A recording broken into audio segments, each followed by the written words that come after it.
Stoa is a digital campfire where we cohere in dialogue about what matters most at the knife's edge of what's happening now.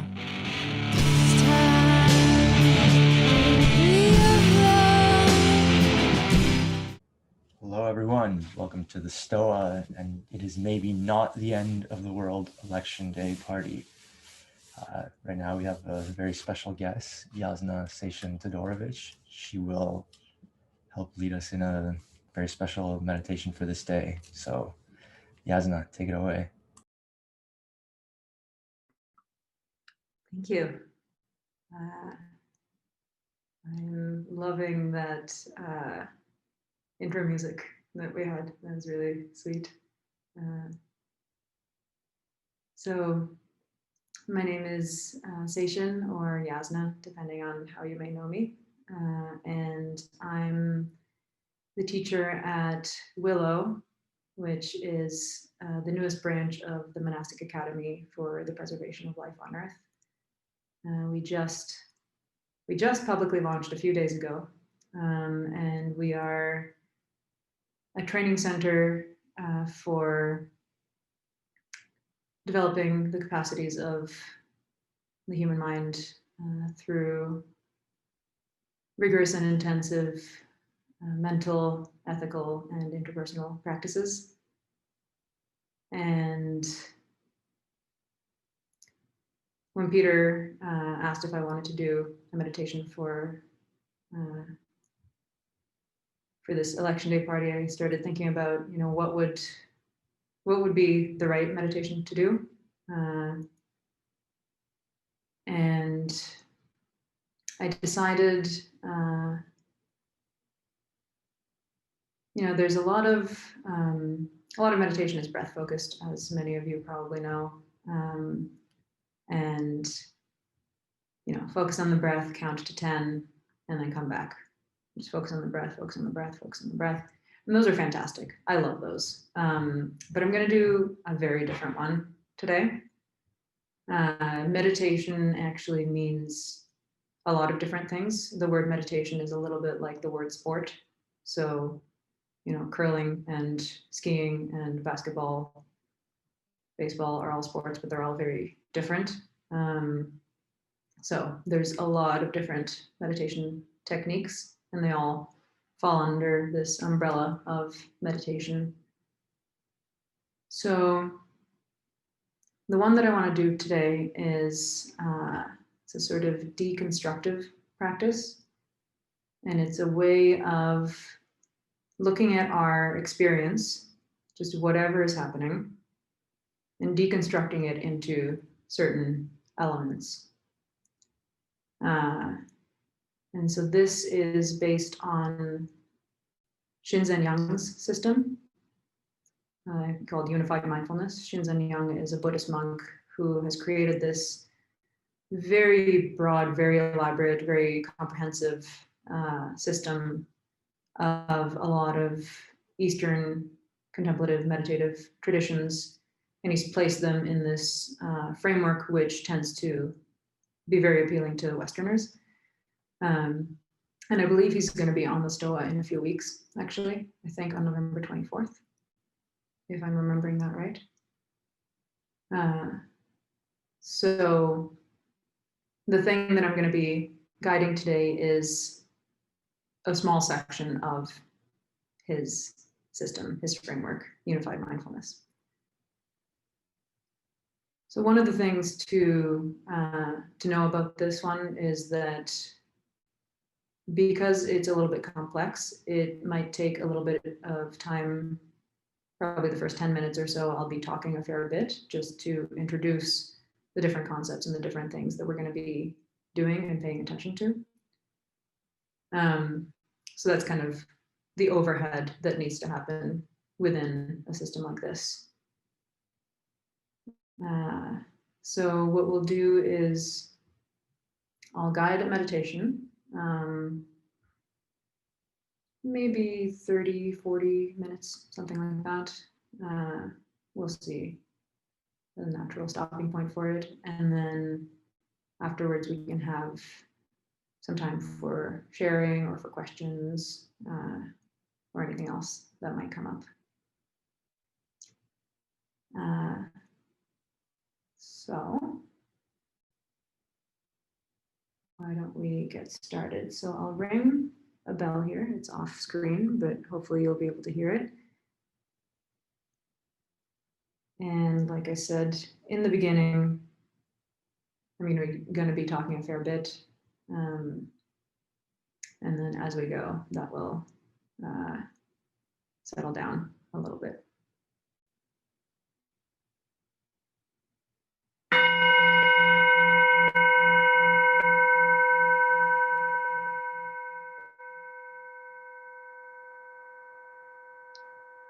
So find a comfortable posture, something alert, upright, relaxed.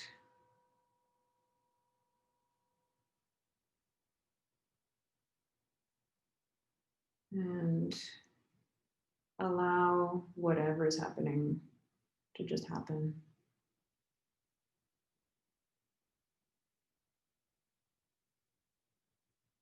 Within this meditation, there isn't a wrong thing to be doing.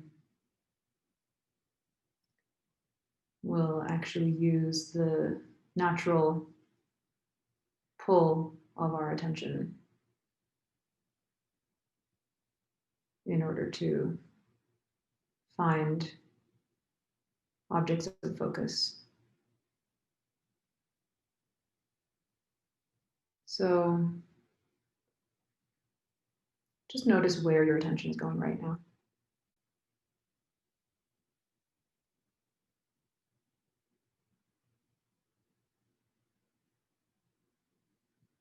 And then we can start deconstructing what it is that's actually happening right now. So the way that we'll do it today is through 3 categories. A category of seeing, category of feeling, and the category of hearing. So this is a way to divide up our sensory experience.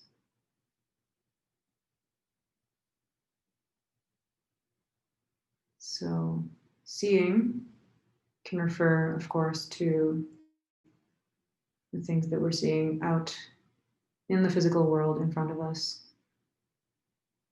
If your eyes are closed, it can also refer to the blackness of your eyelids, whatever it is that you see there.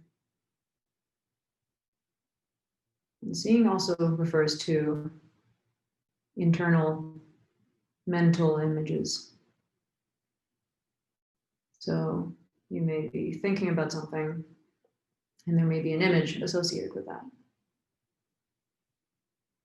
So that image would be called seeing in this particular framework.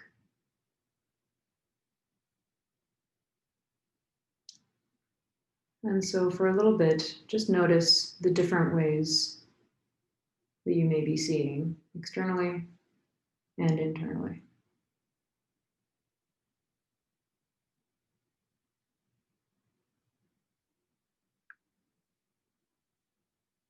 And if there isn't anything, that's fine too.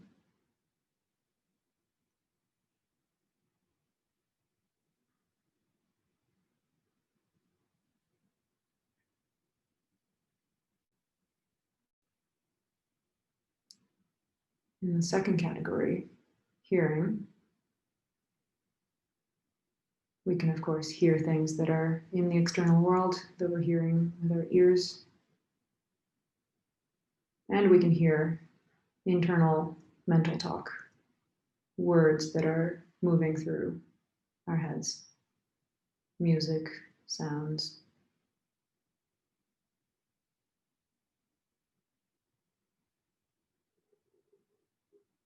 So for a moment, notice what you're hearing, both externally and internally.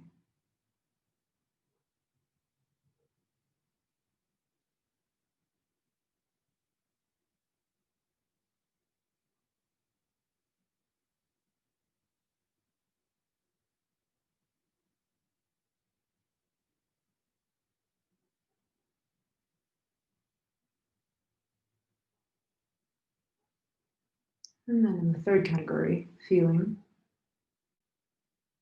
we can feel our physical body sitting against the chair or the cushion, feel our clothes.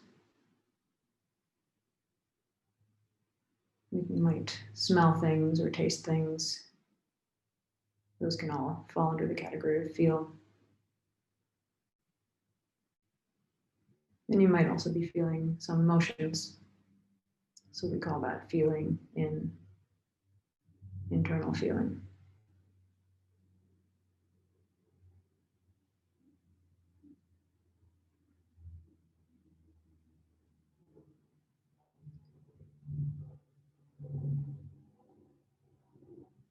So with these categories set up, you can allow your attention to just go wherever it naturally wants to go. And then notice what are the sensory qualities of that experience. What is most prominent? Is there hearing, seeing, feeling, all of them?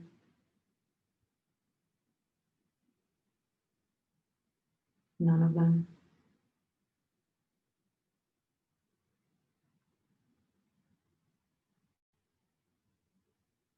And of course, your attention will then perhaps just flow on to something else. And then you can notice that. What's the most prominent thing there? Is it hearing? Is it seeing? Is it feeling?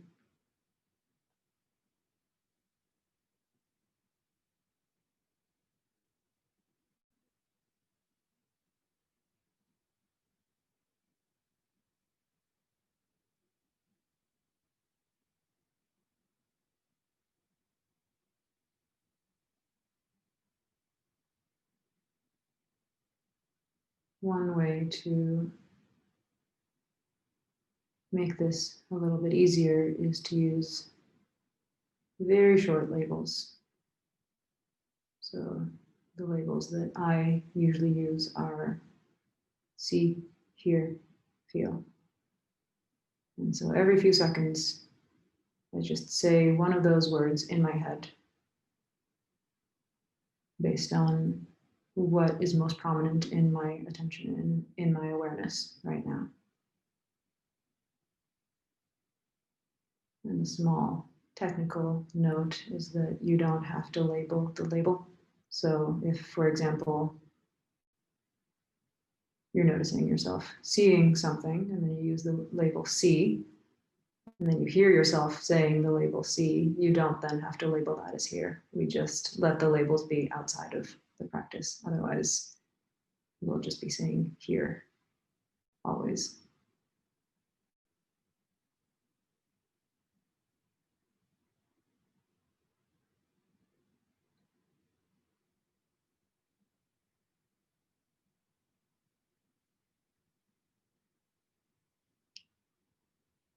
So that might, using those labels might sound something like feel, feel, hear, see, see, feel.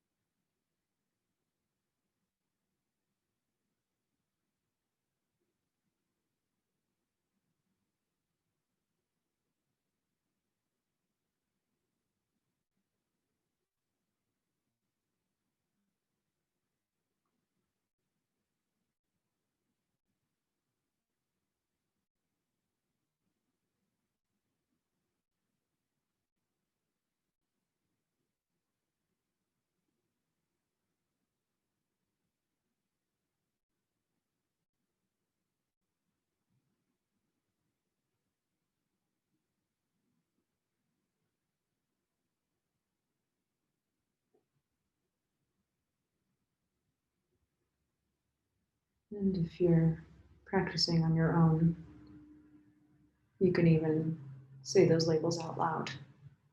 Sometimes that can be extremely helpful in maintaining that stream of practice.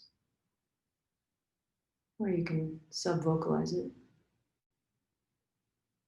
So say it very, very quietly to yourself. And that can help with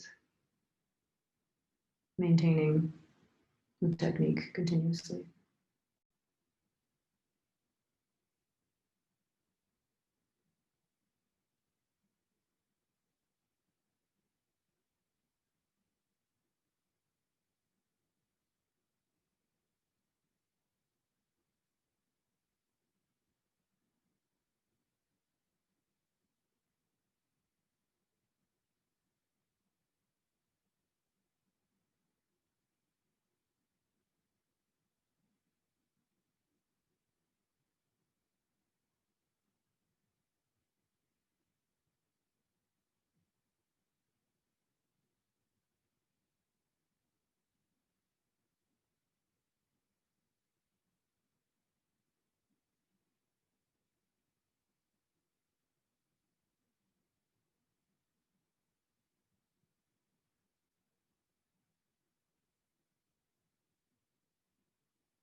Where is your attention now?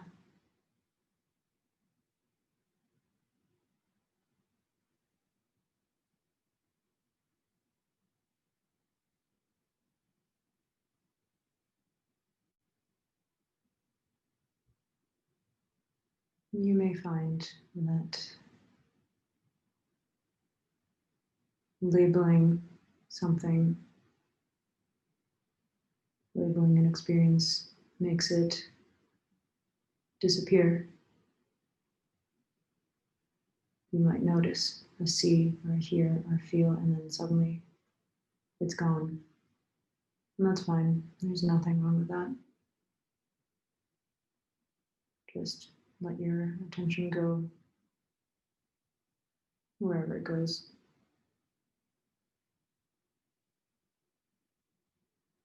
You may also find that noticing these things actually amplifies them. And that's fine too.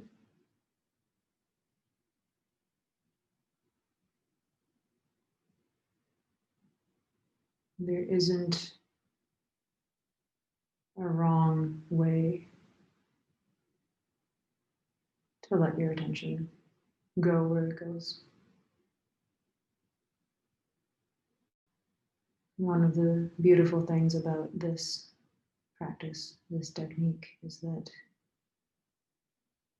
it can be applied anytime with whatever is happening.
And where's your attention now?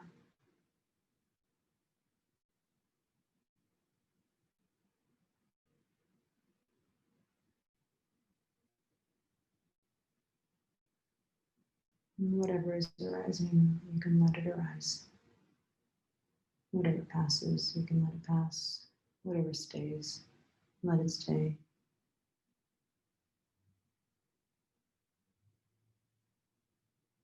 It's all appropriate.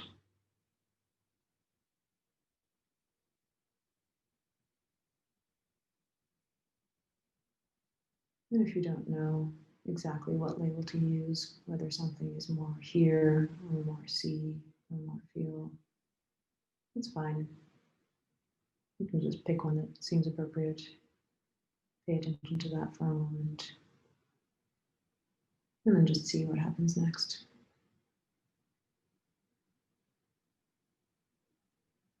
We don't have to always be perfectly precise. This is a skill that we're building.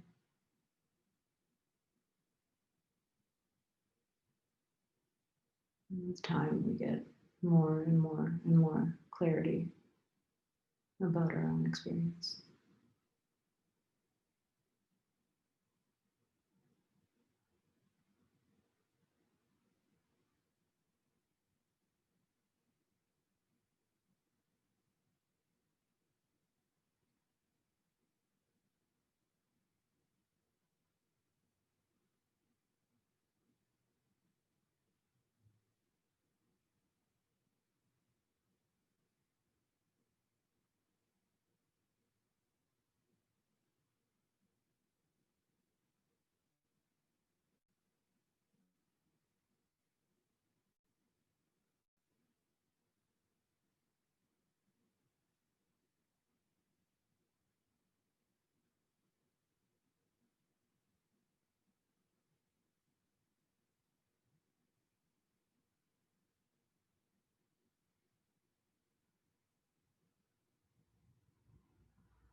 And what's in your experience now?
If you find that your attention is always moving, that's great. Every time that it moves, you can spend a few moments focusing on that new object that the attention moved to. Notice it, label it. And by doing this, we cultivate concentration in short bursts. And you may find that your attention is actually very still, that it just stays on one object. And that's great too. There's no reason to force it or to push it somewhere else. We're just working with the natural pull of our attention, and sometimes that means stillness.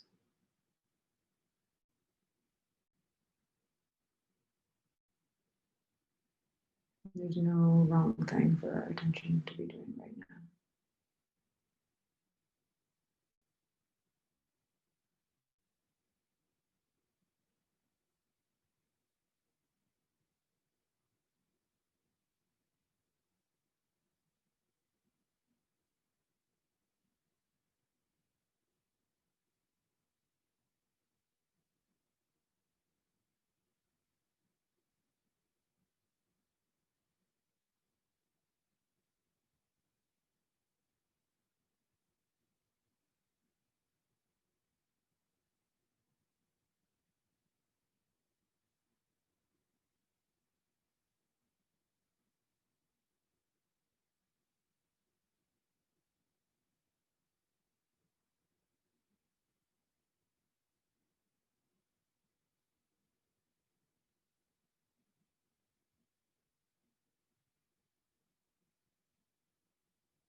And what's happening in your experience now?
If you're finding that you're forgetting to deconstruct and to label, to note, see, hear, feel,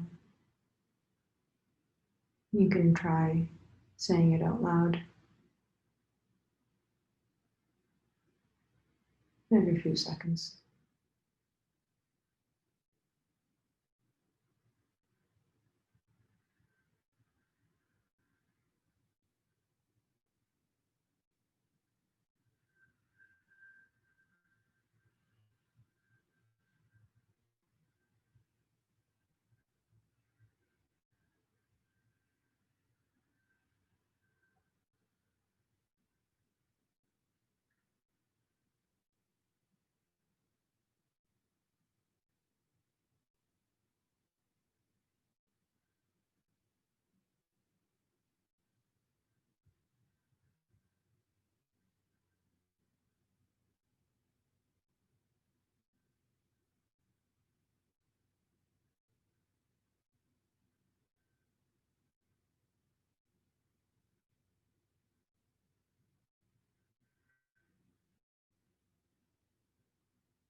What's it like to see? What's it like to hear? What's it like to feel?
Where is your attention now?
And in this final minute,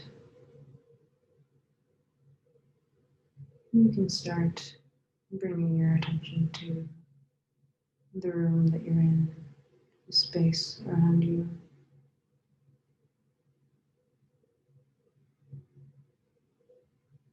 If your eyes are closed, whenever you're ready, you can start to open them and take in your surroundings. Notice what you see and hear and feel in the space around you. Notice the faces and names on the screen in front.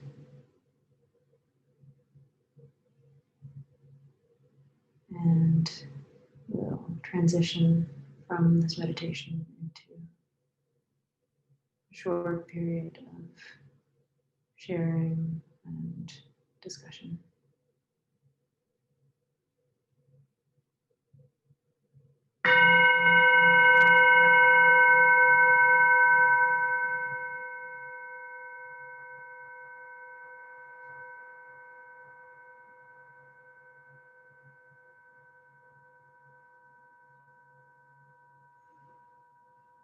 Thank you, everyone. So this is a time now for any sharing that you might have, anything from your experience or questions that might have come up.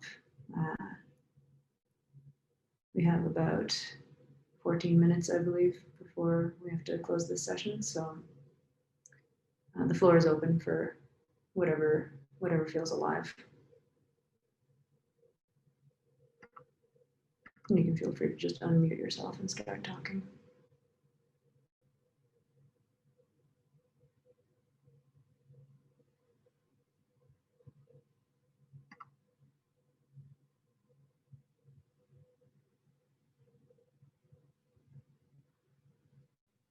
I see there's stuff being posted in chat. I don't know whether to read that out or not.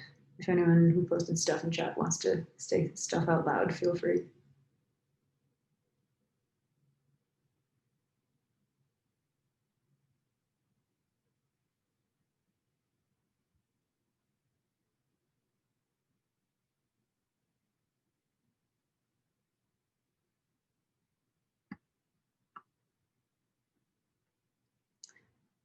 So Hannah said, I found myself confused about what to label voids.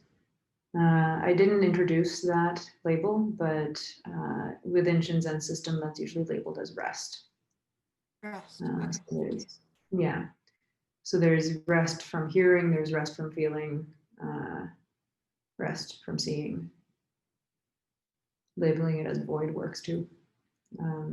I didn't want to introduce too much complexity into this guidance, so I didn't mention that. But yeah, voids and rest are a completely normal part of experience too.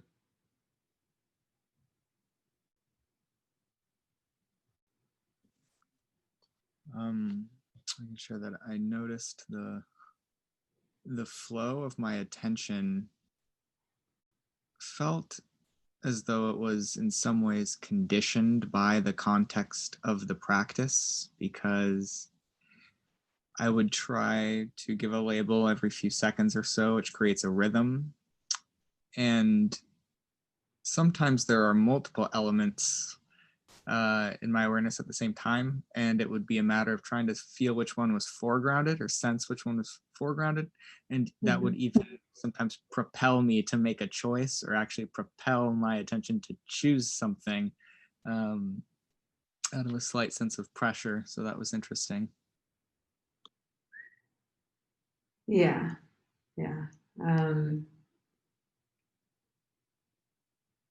Yeah, there can be certainly the way that we do practice shapes the thing that we're looking at, sort of by necessity, by definition, because everything is in a sort of interplay. And yeah, usually if there is, several things happening, I usually say just pick one and say that it's that one. You can allow that one to be more in the foreground, let the other ones be more in the background. So there is some amount of, you could say, manipulation, or there is, we try to let this be as flowy as possible, but by necessity, there is actually still a little bit of manipulation that happens, and that's okay.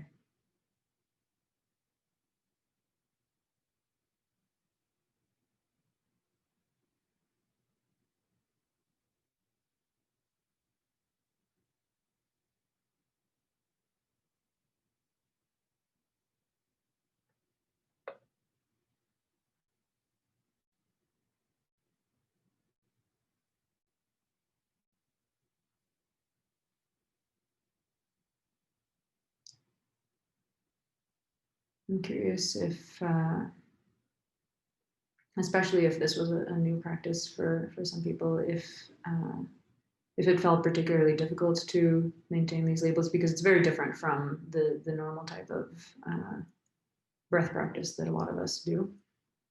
So I'm curious to hear about any difficulties that anyone might have had. I'll go. Hi, Ellen. I always thought labeling was for sissies. and it wasn't until I was, I am a long-time meditator, but new to this system, I really did sincerely believe that labels, were about my amygdala, and I was calming myself down and, downgrading my nervous system, blah, blah, blah. But really, I came to realize that labels are something more. And I've kind of lost the train of thought because I went into the more. But the labels are, anyways, I had trouble, but I realized, yes, I remember now, the braggadocio, I can't remember the name of it. But as I develop the characters in my mind, as I deconstruct my personality, very much the labels go to supporting my sense of self so that I can actually function in the world, if that makes any sense. That's really interesting. Yeah. Sorry, I just got a phone call, so I kind of lost my train of thought there. That's okay. You stare at those colored buttons going decline, accept, it's beyond me.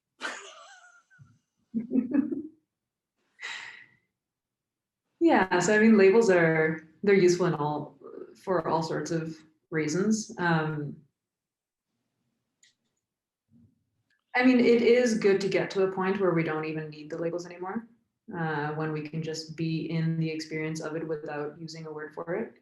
But of course, as you know, one of the benefits, as you said, one of the benefits of the label is to, I think you said, to calm the amygdala or something like that. But it's to keep the mind busy in some way, so that we don't actually go off into rumination about other things. It's actually giving the mind some sort of job, so that it's like, oh, what's happening now? What's happening now?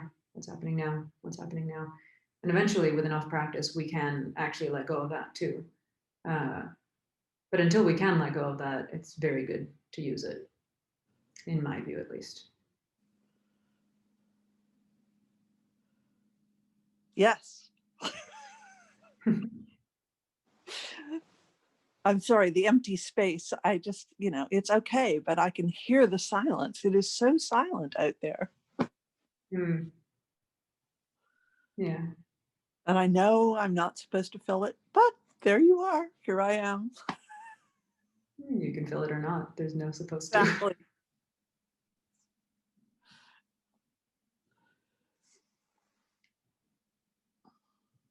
Yeah, so for anyone who may be interested, this is part of a much larger system called Unified Mindfulness, created by Shinzen Young.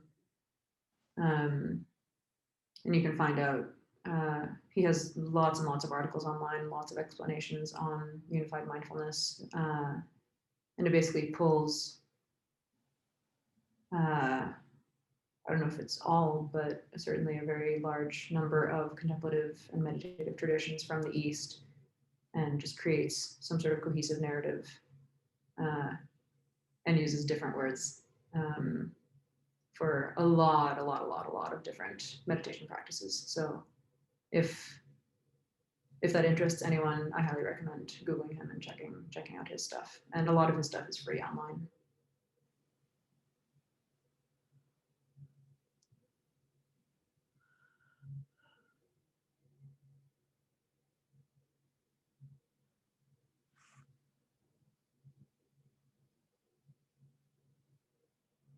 So Maggie says, I'm curious about that common misconception that we're not supposed to fill the silence. Can you elaborate on that?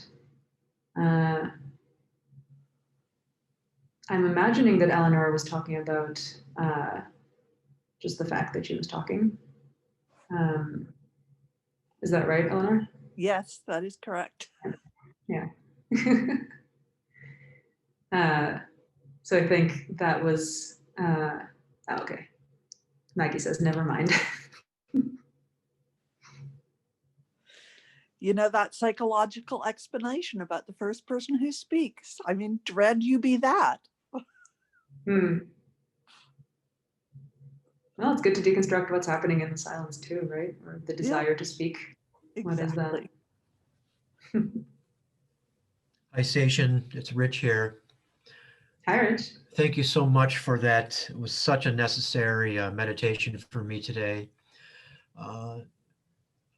To calm, to pay attention.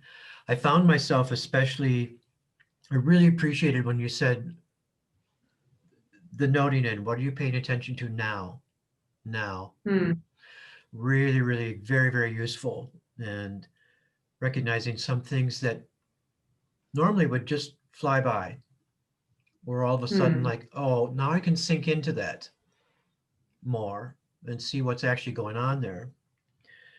And since this was a meditation with the word election in it, it's extremely significant to just really feel a sense of all the things going on.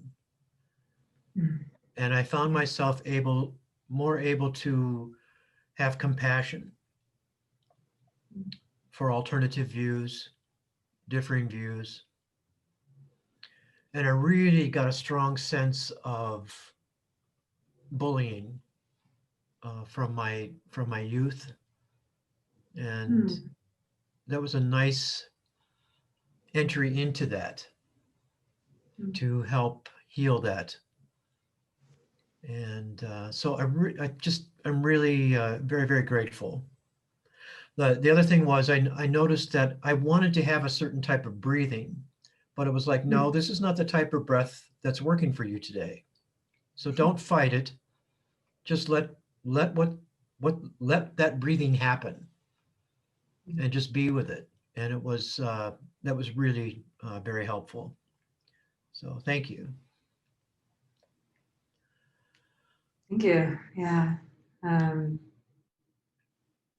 Yeah, one of the reasons that I picked this particular technique for an election meditation is specifically that it kind of allows whatever is happening to happen. So we can use, it's election day, maybe we start to feel stressed about something. And then it lets us actually use that. It's like, oh, what does this feel like? Am I feeling, am I hearing, am I seeing, and kind of deconstruct and separate from it just a little bit. Not separate in like a, pushing it away way, but just allowing that to be something that feeds into the practice. And one thing that we can do with any practice, but with this one I find in particular, is what Shinzen calls micro hits. So you take 30 seconds or something like that. Just do, see, hear, feel for 30 seconds intensely, basically. And that's a really good way to kind of break out of some frames or some constrictions that we might put ourselves in, find ourselves in throughout the day to day. And one thing I'll add also is, this is a very broad technique, and you can narrow it in any way that you want. You can just focus on see. You can just focus on see out. You can just focus on see in. You can combine any of them together. So this practice alone actually gives rise to 10 or more other practices. So I would encourage everyone to play around with it in whatever way feels appropriate or best or fun or interesting or whatever.